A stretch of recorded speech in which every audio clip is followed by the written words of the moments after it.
আজকের খুতবার বিষয় সেটি হচ্ছে ইহুদি জাতি পূর্ব থেকেই গাদ্দার। রাসূলুল্লাহ সাল্লাল্লাহু আলাইহি ওয়াসাল্লামের পূর্বযুগের কথা আলোচনা করব না, তবে রাসূলুল্লাহ সাল্লাল্লাহু আলাইহি ওয়াসাল্লামের যুগ থেকে যে সমস্ত ইহুদিরা বসবাস করত তখন থেকে মুসলমানদের সাথে যে সমস্ত চুক্তিগুলো হতো সেই চুক্তিগুলো তারা কি ভঙ্গ করত। তো ইহুদিরা কোনোদিনই মুসলমানদের তারা বন্ধু নয়, তারা প্রকাশ্য শত্রু, তারা উগ্রবাদী। তো এই প্রসঙ্গে আপনাদের সামনে আমি যে কয়েকটি আয়াত এই বিষয়ের সাথে সম্পৃক্ত লিপিবদ্ধ করেছি। সূরা মায়েদার 21 নম্বর আয়াত, সূরা মায়েদার 51 নম্বর আয়াত এবং 82 নম্বর আয়াত, এবং সূরা নেসার 46 এবং 144 নম্বর আয়াত, সূরা হুদের 102 নম্বর আয়াত, আল ইমরানের 186 নম্বর আয়াত, এবং বুখারী থেকে যে হাদিসটি পাঠ করেছি 4031 নম্বর হাদিস। এই বিষয়কে কেন্দ্র করে আজকে সংক্ষিপ্ত আকারে ইহুদিবাদ বা ইহুদিদের যে মুসলমানরা চিরশত্রু সেই সম্পর্কে আল্লাহ তাআলা বহু আয়াত নাজিল করেছেন। আমি আপনাদের সামনে সূরা মায়েদা থেকে যে আয়াতটি তেলাওয়াত করেছি, আল্লাহ তাআলা বলতেছেন মুমিনদেরকে ডেকে, ইয়া আইয়ুহাল্লাযীনা আমানু লা তাত্তাখিযুল ইয়াহুদা ওয়ান নাসারা আউলিয়া বা'যুহুম আউলিয়াউ বা'দিন ওয়া মান ইয়াতাওয়াল্লাহুম মিনকুম ফাইন্নাহু মিনহুম ইন্নাল্লাহা লা ইয়াহদিল কওমাজ জালিমিন। আল্লাহ তাআলা মুমিনদেরকে বলতেছেন, হে ঈমানদারগণ, তোমরা ইহুদি এবং নাসারাদেরকে বন্ধু হিসাবে গ্রহণ করিও না। তোমাদের মধ্যে যারা ইহুদিদেরকে বা খ্রিস্টানকে বন্ধু হিসাবে গ্রহণ করবে, জেনে রাখো সে তাদেরই অন্তর্ভুক্ত হবে।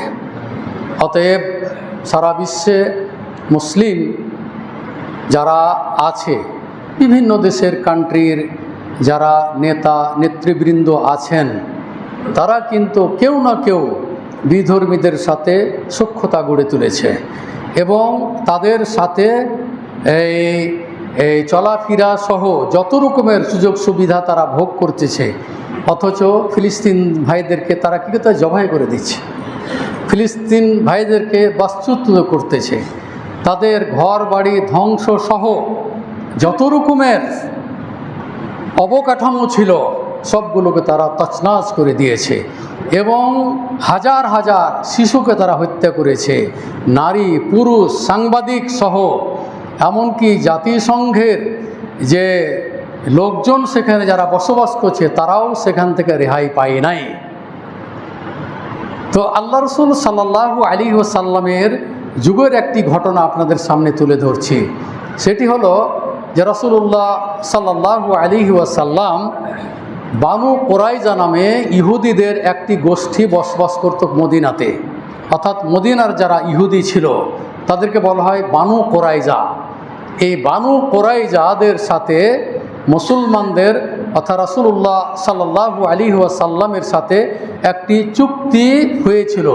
সেই চুক্তি ছিল এই যে মুসলমানদের স্বার্থের বিরোধী তারা কোনো কার্যকলাপে জড়িত হবে না, কোনো গাদ্দারি করতে পারবে না, মুসলমানদের কোনো ক্ষতি করতে পারবে না।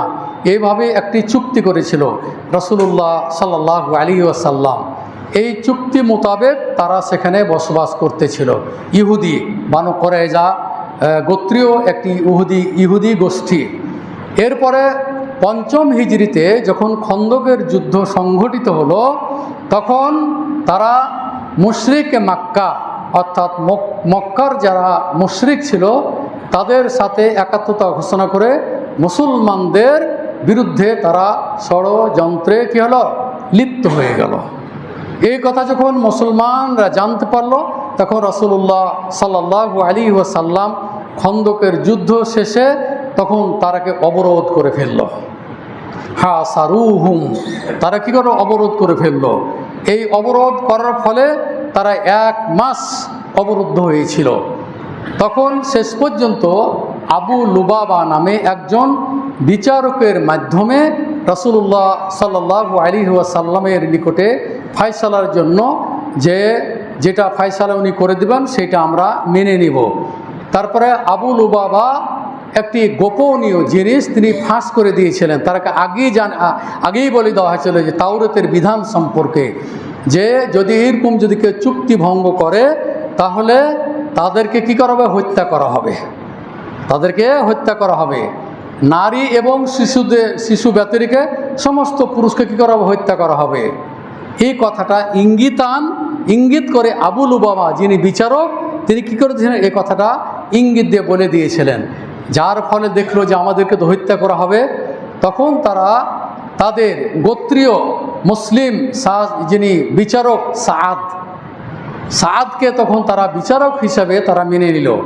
তারপরে সাআদ রাদিয়াল্লাহু তাআলা আনহু তখন ফয়সালা করলেন এটি যে তোমাদের পুরুষদেরকে তাওরাতের বিধান অনুযায়ী তোমাদের পুরুষদেরকে হত্যা করা হবে, নারী এবং শিশুদেরকে হত্যা করা হবে না। তারপরে এই ফয়সালা চূড়ান্ত হয়ে গেল। আল্লাহ রাসূল সাল্লাল্লাহু আলাইহি সাল্লাম শুনলেন। তারপরে আল্লাহ রাসূল সাল্লাল্লাহু আলাইহি সাল্লাম বললেন যে তাওরাতের ফয়সালা মোতাবেক সাআদ কি করছে? ফয়সালা দিয়েছে। এই ফয়সালার কারণে তারা কি হয়েছিল? তাদেরকে হত্যা করা হয়েছিল। যেহেতু কি করেছিল? চুক্তি ভঙ্গ করেছিল। তো এই বর্তমান ইসরায়েল যেটি দেখুন যুদ্ধবিরতি যেটি একটি কি করেছে? তারা এই চুক্তি করেছিল। তো এই চুক্তিকে তারা ভঙ্গ করে নির্বিচারে কি করলো? এই মুসলমানদেরকে তারা হত্যা করলো। হত্যা চালিয়েছে, এখনও মারছে, আজকেও মেরেছে। অথচ জাতিসংঘ নিশ্চুপ। যুদ্ধটা করছে মূলত আমেরিকা, যুদ্ধ পরিচালনা করছে আমেরিকা নেতানিয়াহুকে দিয়ে। এই নেতানিয়াহু কি করলো? গেল আমেরিকা, যে ট্রাম্পকে পাম্পটকে মেরে কথা বলছে যে ইসরায়েলের যে জনগণ ইহুদি আপনার চরম বন্ধু, তারা আপনার প্রতি তারা খুশি এবং আনন্দিত।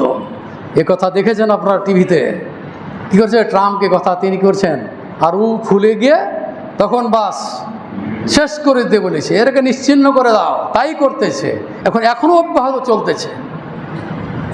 অথচ সারা বিশ্বের মুসলিম যারা নেতৃবৃন্দ, আরব লীগ সহ সবাই নিশ্চুপ। বিধর্মীর তাল কুফর মিল্লাতুন ওয়াহিদা, কাফেররা তো এক, কিন্তু মুসলিম যারা মুসলিম দেশগুলো আইনা রুয়াসা দুয়াল আল মুসলিমা ওয়া আইনা মুনাজ্জামাতু দুয়াল আল আরাবিয়া আইনা আনতুম লিমাযা তাজলিসুনা ফি বুয়ুতিকুম ইয়াজিবু আলাইকুম আন তাত্তাহিদু জিদ্দা ইসরাইল ও আমেরিকা।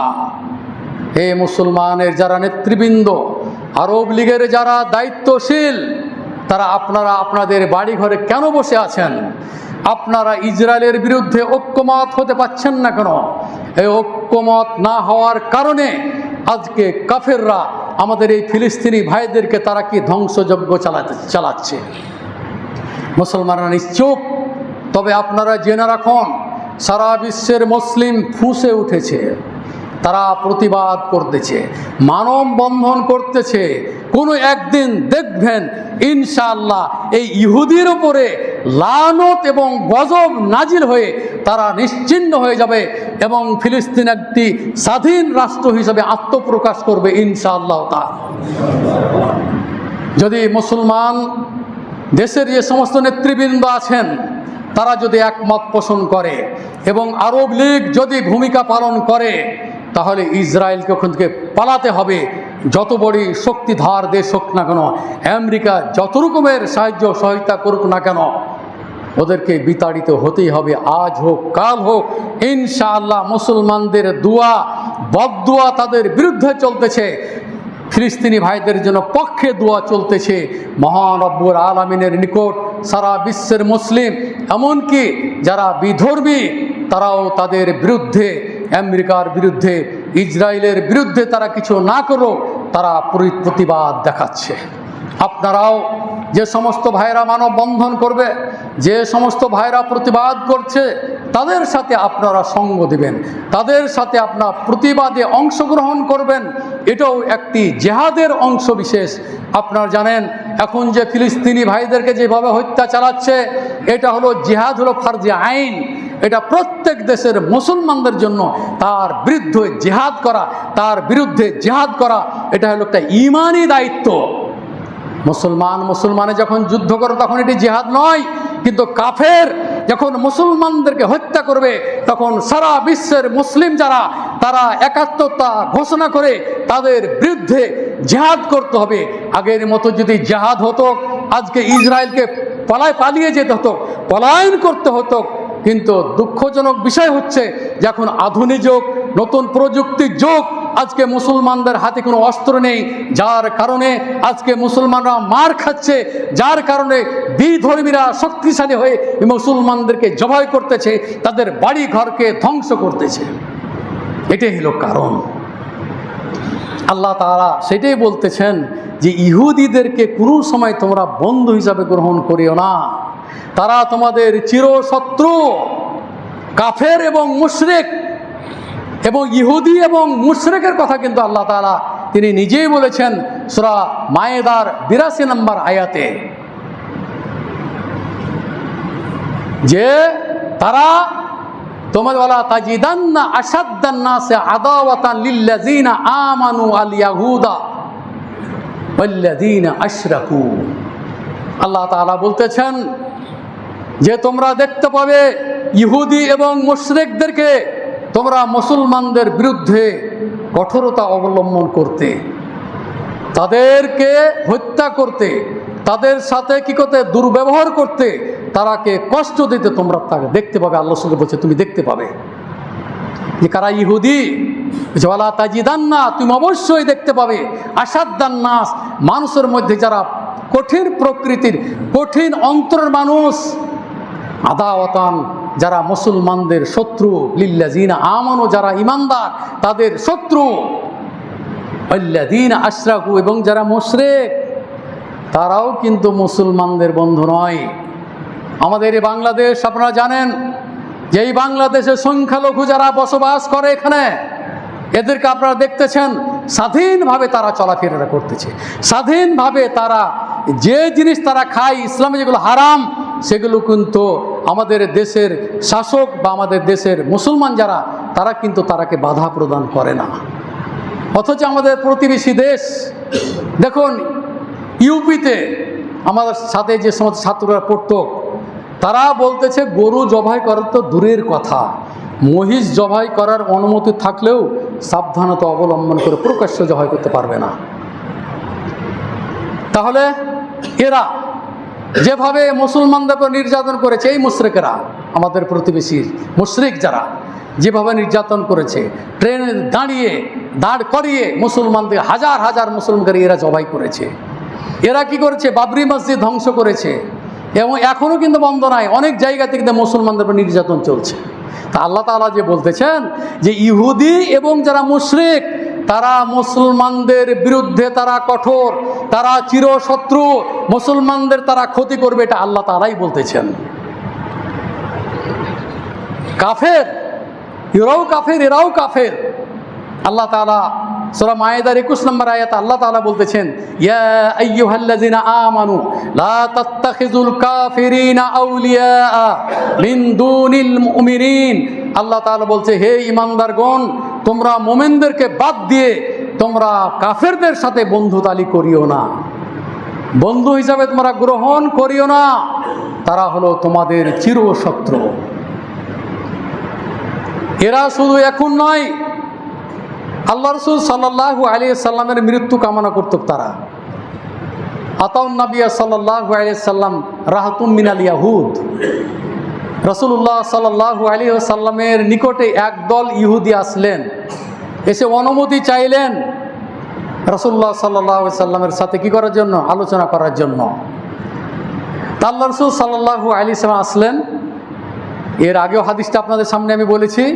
তারা সে বলছে আসসালামু আলাইকুম, আল্লাহ রাসূলকে বলছেন যে আসসালামু আলাইকুম। তার বলার উদ্দেশ্য হলো আসাম শব্দের অর্থ হলো আল মাউতুল আজিল, মৃত্যু, দ্রুত মৃত্যু কামনা করা, দ্রুত মৃত্যু কামনা করা, যে আমরা আপনার দ্রুত মৃত্যু কামনা করতেছি। আসসালামু আলাইকুম মানে তা আল্লাহ রসুল তো নাবি, তিনি বললেন কি ওয়া আলাইকুম। তিনি কিন্তু ওনারা চাচ্ছিল যে বলুক আল্লাহ রসুল বল যেন ওয়া আলাইকুম সালাম বলেন, আর আমরা যে সালাম দিয়েছি প্রতারণা করে সেটা আল্লাহ রসুল মনে করবেন যে এটা আমাকে তারা কি কিছু সালাম দিয়েছেন। তা আল্লাহ রসুল নাবি, তা তো ওয়াহির মাধ্যমে আল্লাহ তাআলা সবই, আল্লাহ রসুল সবই জানতে পারছেন। যেমন বললো আসসালামু আলাইকুম, আপনার দ্রুত আমরা কি মৃত্যু কামনা করতেছি। তা আল্লাহ রসুল সাল্লাল্লাহু আলাইহি সাল্লাম বললেন ওয়া আলাইকুম, তোমাদেরও কি দ্রুত মৃত্যু, হ্যাঁ আমিও কামনা করতেছি। আয়েশা রাদিয়াল্লাহু তাআলা আনহা সেখানে বসা ছিলেন, তিনি বলছেন আসসালামু আলাইকুম ওয়া গাযাবাল্লাহু আলাইকুম ওয়া লাআনাকুমুল্লাহ। আয়েশা বলছেন যে তোমাদের দ্রুত মৃত্যু হোক, তোমাদের উপর আল্লাহর গজব নাজিল হোক, তোমাদের উপর আল্লাহর অভিশাপ কি বর্ষিত হোক। তখন আল্লাহ রাসূল সাল্লাল্লাহু আলাইহি সাল্লাম আয়েশাকে বলছেন মাহলান ইয়া আয়েশা, বলছে আয়েশা তুমি থামো, ইন্নাল্লাহ রাফিক ইউহিব্বুর রিফকা ফিল আমরি কুল্লিহি। আল্লাহ হচ্ছেন পরম দয়ালু, তিনি প্রত্যেকটা ক্ষেত্রে কমল, তিনি প্রতিটি ক্ষেত্রে কমলতাকে তিনি কী করেন, ভালোবাসেন, পছন্দ করেন। তখন আয়েশা রাদিয়াল্লাহু তাআলা আনহা বলছেন আলাম তাসমাউ মা ক্বালু, তারা কি বলেছে আপনি কি বুঝেন নাই। আল্লাহ রাসূল বলছেন আলাম তাসমাই মা কুলতু ফারাদাতু আলাইহিম, আমি কি জবাব দিয়েছি তুমি কি শুনেছো, আমি জবাব দিয়েছি আলাইকুম। তাহলে আল্লাহ রাসূল সাল্লাল্লাহু আলাইহি এখানে বলা উদ্দেশ্য হাদিসটা, এখানে এটা বুখারীর হাদিস 6927 নম্বর হাদিস। আয়েশা রাদিয়াল্লাহু তাআলা আনহা তিনি শুনেছেন, বুঝেছেন, কিন্তু আল্লাহ রাসূল তার আগেই বুঝেছেন এবং জবাবও দিয়েছেন। এখানে বলার উদ্দেশ্য হলো যে ইহুদিরা যে ক্ষতিকারক, তারা যে মুসলমানদের ক্ষতি করবে, এমনকি আল্লাহ রাসূল সাল্লাল্লাহু আলাইহি ওয়াসাল্লামের ক্ষতি করার জন্য তারা কি করেছে, চেষ্টা করেছে, কিন্তু কোনো ক্ষতি করতে পারে নাই। এমনকি আল্লাহ রাসূলের খাবারে হাত দেওয়া নেওয়া জায়েজ আছে, বিধর্মীদের হাত দিয়ে যদি কেউ দেয় গ্রহণ করতে পারে, বিধর্মীদেরকে কোনো মুসলমান হাত দিয়ে দিলে সেটাও তারা গ্রহণ করতে পারে। ইমাম বুখারী রাহিমাহুল্লাহ তাআলা একটা অধ্যায় রচনা করেছেন কুবুল হাদিয়াতিল মুশরিকিন, মুসলমানদের হাদিয়া উপঢৌকন গ্রহণ করা প্রসঙ্গে। আল্লাহ রাসূল সাল্লাল্লাহু আলাইহি ওয়াসাল্লাম হাত দিয়ে দিয়েছিলেন, খাসি দিয়েছিলেন এবং সেখানে বিষ মাখিয়েছিল, আল্লাহ রাসূল খেয়েছিলেন, বিষক্রিয়াও হয়েছিল। তো তারা কি করেছে, আল্লাহ রাসূলকে মারতেও চেয়েছিল, কারা, ইহুদিরা। তো ইহুদিরা কি, এরা হলো চিরশত্রু, এটা আপনি জেনে রাখবেন। ইহুদিরা কিন্তু আপনার বন্ধু নয়। আজকে সৌদি আরব বলছে তোমাদের অনেক মাঠ পড়েছে, ওখানে ফিলিস্তিনের রাষ্ট্র করে দাও, আবার বলছে মিশরে পাঠিয়ে দাও, অমুক জায়গায় পাঠাও। এই তো কাণ্ড চলছে, মানে তারা ফিলিস্তিনকে গ্রাস করার তারা চেষ্টা করছে। আল্লাহ তুমি তাদেরকে ধ্বংস করে দাও। এরপরে আপনারা জানেন ইহুদিরা কোরআনের আয়াতকে পর্যন্ত তারা কীভাবে বিকৃত করেছে, শব্দ পরিবর্তন করেছে এবং অপব্যাখ্যা করেছে, এবং রাসূলুল্লাহ সাল্লাল্লাহু আলাইহি সাল্লামকে মৌখিকভাবে বলেছে আমি আপনার প্রতি ঈমান আনলাম, অথচ যখন ওখান থেকে সরে গেল তখন তার শত্রুতা শুরু করে দিল। এই হলো ইহুদি জাতি। তা আল্লাহ তাআলা সেই আয়াতটিও নাজিল করেছেন সূরা নেসার 144 নম্বর আয়াত, অমিনাল্লাযিনা হাদু, তাদের কতক ইহুদি যারা ইউহাররিফুনাল কালিমা আন মাওয়াদিহি, কোরআনের আয়াতকে তারা কিছু বিকৃত করেছে, তারা অপব্যাখ্যা করেছে। কারা, এই ইহুদিরা। কোন জায়গাতে হাত দেয় নাই, কোরআনও তারা হাত দিয়েছে। এবং ফিলিস্তিনকে স্বাধীন করার জন্য মূসা আলাইহিস সালাম তার কওমকে নির্দেশ দিয়েছিলেন। কত আগের ঘটনা দেখুন। মূসা আলাইহিস সালাম কি করেছিলেন, তার কওমকে ফিলিস্তিনকে স্বাধীন ঘোষণা করার জন্য কি করেছিলেন, তিনি নির্দেশ দিয়েছিলেন। এটা আমার কথা নয়, এটা কোরআনের বাণী। সেই কোরআন আয়াত আপনাদেরকে আমি শোনাবো ইনশাআল্লাহ। কি বলেছিল মুসা তার কওমকে? তার কওমকে বলেছিল, ইয়া কওমে উদখুলুল আরদাল মুকাদ্দাসাতাল্লাতী কাতাবাল্লাহু লাকুম ওয়ালা তারতাদ্দু আলা আদবারিকুম ফাতানকালিবু খাসিরিন।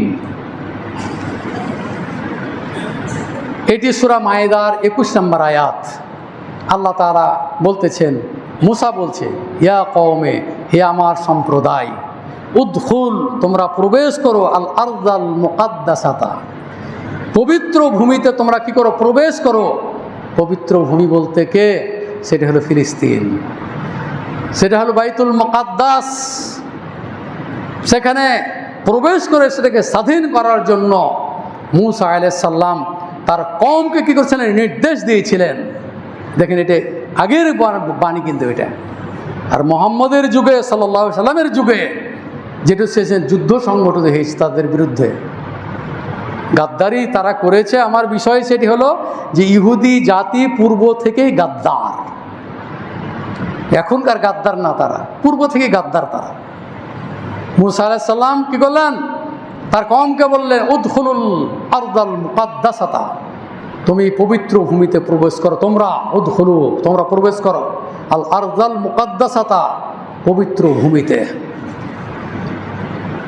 তোমরা পবিত্র ভূমিতে মুকাদ্দাস, আল্লাতী কাতাবাল্লাহু লাকুম, যেই জায়গা, যে ভূমি তোমাদের জন্য আল্লাহ তাআলা কি নির্ধারণ করে দিয়েছেন। এবং বহু যুগ থেকে ফিলিস্তিনেরা কি করছে? সেখানে বসবাস করতেছে।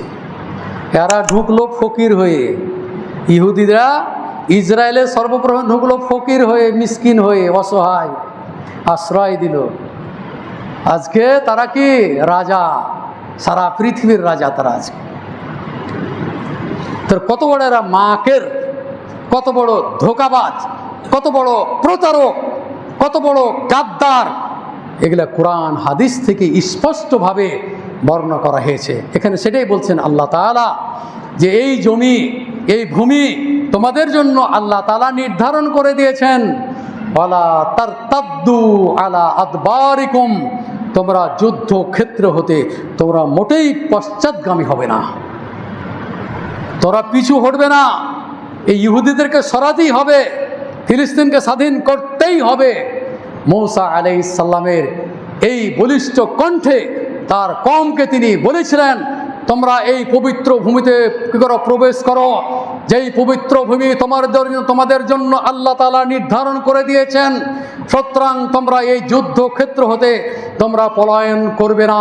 যদি তোমরা যুদ্ধক্ষেত্র হতে যদি পশ্চাৎগামী হয়ে যাও, ফাতানকালিবু খাসিরিন, তাহলে তোমরা ক্ষতিগ্রস্ত হয়ে যাবে, তোমরা পরাস্ত হয়ে পিছন দিকে তোমরা সরে যাবে।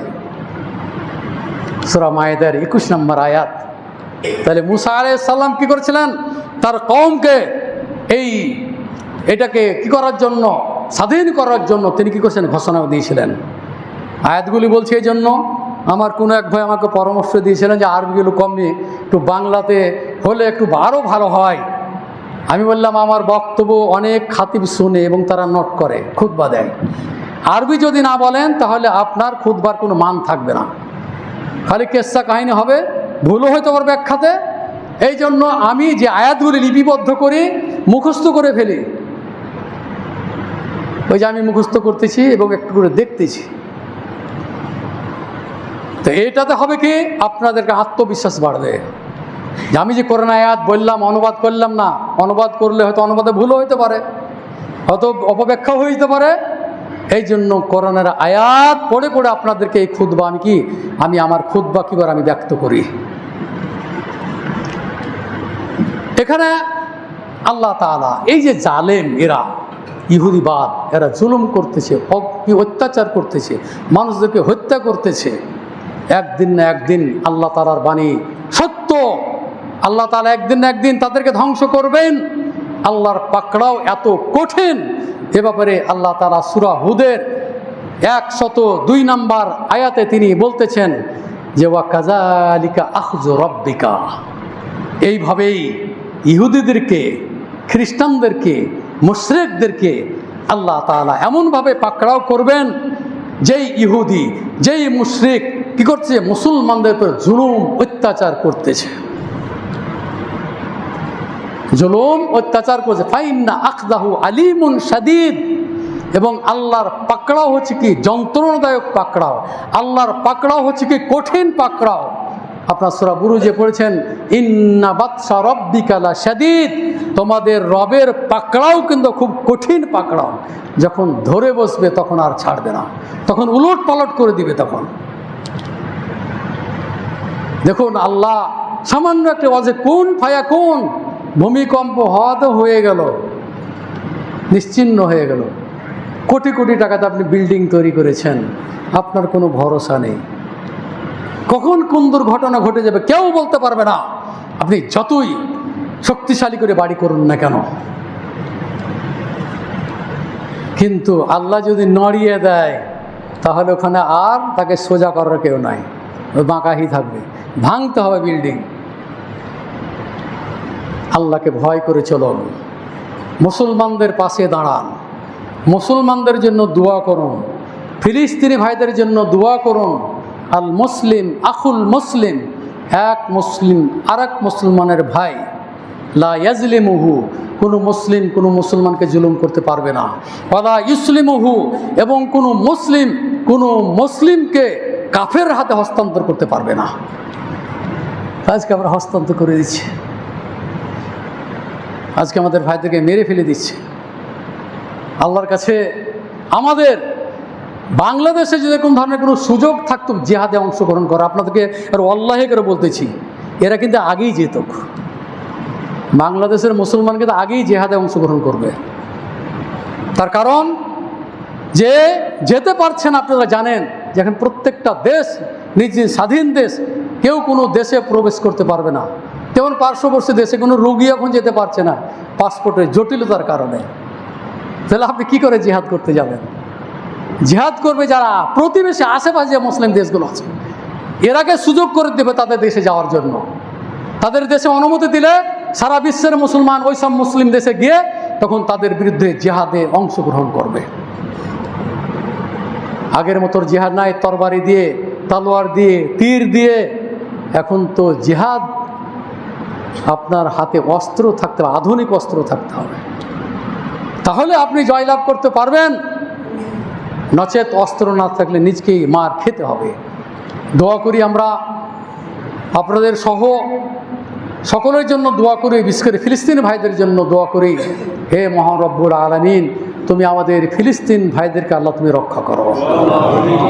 হে মহান রব্বুল আলামিন, তারা তাদের একটি স্বাধীন দেশ হিসাবে তারা যেন কি করে তাদের আয়ত্তে আসে, আল্লাহ তুমি সেই ব্যবস্থা করে দাও। হে মহান রব্বুল আলামিন, এই ইহুদি এবং মুশরিকদেরকে আল্লাহ তুমি নিশ্চিহ্ন করে দাও। হে মহান রব্বুল আলামিন, তোমার নিকটে আমাদের দোয়া করা ছাড়া আর কিছুই নেই। হে আল্লাহ, তুমি তাদেরকে ধ্বংস করে দাও।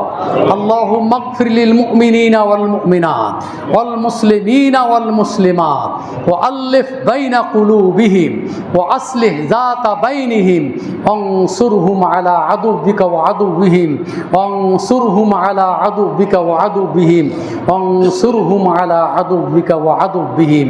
আল্লাহুম্মা লাআন কাফারাতা আহলিল কিতাব الذين يصدون عن سبيلك ويكذبون رسلك ويقاتلون أولياءك اللهم خالف بين كلماتهم وزلزل أقدامهم وأنزل بهم بأسك الذي لا ترده عن القوم المجرمين. اللهم أنج أهل فلسطين، اللهم أنج أهل فلسطين، اللهم أنج أهل فلسطين. اللهم احفظ بيت المقدس من كيد الماكرين. اللهم احفظ بيت المقدس من كيد الكافرين اللهم احفظ بيت المقدس من الكفار والمشركين হে মহারব্বুল আলামিন আমাদের মুসলমান ভাইদেরকে তুমি ঐক্যবদ্ধ হওয়ার আল্লাহ তুমি তৌফিক দান করো। কাফেরদের বিরুদ্ধে জিহাদ ফরজে আইন হয়ে পড়েছে, আল্লাহ তুমি সেই ব্যবস্থা আল্লাহ তুমি করে দাও। হে মহান রব্বুল আলামিন কাফেরদের প্রতি তুমি অভিশাপ বর্ষণ করো, তাদের উপর তুমি গজব নাজিল করো যারা মুসলমানদের চিরশত্রু। হে মুসলিম ভাইবৃন্দ কাফেরদের কাতারে আপনারা কোনো সময় সামিল হবেন না, তাদের বিরুদ্ধে সর্বদাই সব সময় তাদের বিরুদ্ধে আপনারা তাদের বিরুদ্ধে দোয়া করতে থাকবেন। একদিন না একদিন আল্লাহ তাআলা আমাদের দোয়া কবুল করবেন ইনশাআল্লাহ। মুসলিম ভাই সকল আপনাদের জন্য দোয়া করতেছি। আমাদের মাঝে অনেক ভাই অসুস্থ রয়েছে, আগেও দোয়া করেছি আমাদের একজন মুসল্লির জন্য, আপনাদের জন্য হামিদুজ্জামান ভাই, তিনি কঠিন জটিলতায় তিনি ভুগতেছেন, আল্লাহ যেন তাকে শেফায়ে কামেলা দান করেন। এবং আমাদের মাঝে যারা অসুস্থ সকল ভাইদের জন্য দোয়া করতেছি, আল্লাহ তুমি তাদেরকে সুস্থতা দান করো। আজহিবিল বাস রব্বান নাস ওয়াশফি আনতা শাফি লা শিফা ইল্লা শিফাউকা শিফা আল্লাহ ইউগাদিরু সাকামা। আমাদের আত্মীয় স্বজন যারা কবরে শায়িত আছে, কবরে শুয়ে আছে, আল্লাহ তুমি তাদের কবরের আযাবকে রক্ষা করো। আল্লাহ তুমি তাদেরকে জাহান্নাম থেকে রক্ষা করো। আল্লাহ তুমি তাদেরকে জান্নাতুল ফেরদাউস নসিব করো। আমরা যারা মা বোন এখানে আছি সবাই আমরা পাপী, আল্লাহ তুমি আমাদের পাপ রাশিকে আল্লাহ তুমি ক্ষমা করে দাও। আল্লাহ আমরা যেন মুমিন হয়ে মৃত্যুবরণ করতে পারি, আল্লাহ তুমি আমাদেরকে সেই তৌফিক দান করো। রব্বানা আতিনা ফিদ দুনিয়া হাসানা ওয়া ফিল আখিরাতি হাসানা ওয়া কিনা আযাবান নার। ربنا تقبل منا إنك أنت السميع العليم وتب علينا إنك أنت التواب الرحيم। আগামী জুমা থেকে ইনশাআল্লাহ আমাদের তাফসীর আরম্ভ করব, প্রশ্ন উত্তর পর্ব চলবে। আগামী জুমাতে ইনশাআল্লাহ বাদ মাগরিব থেকে আমাদের তাফসীর শুরু হবে ইনশাআল্লাহ তাআলা।